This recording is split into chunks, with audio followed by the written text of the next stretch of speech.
We set up the group in 2018, I believe, because myself and Julie discovered this site, which is a beautiful area for nature, and it was literally covered in 20 years of litter. So both of us had separate interests in litter picking, so we set up the group together and constituted it, and so we began our litter picking journey. There's people here that I don't even know, so that's a really nice surprise. Remarkable to see the difference, and it does give us some sort of ownership over it from the teenagers and the antisocial behaviour.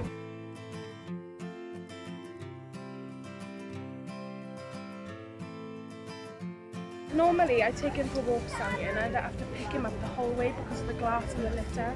And I didn't want him choking on anything or eating anything. But now it's a lot better and I can let him on the floor as much as I need to. The dog can actually walk.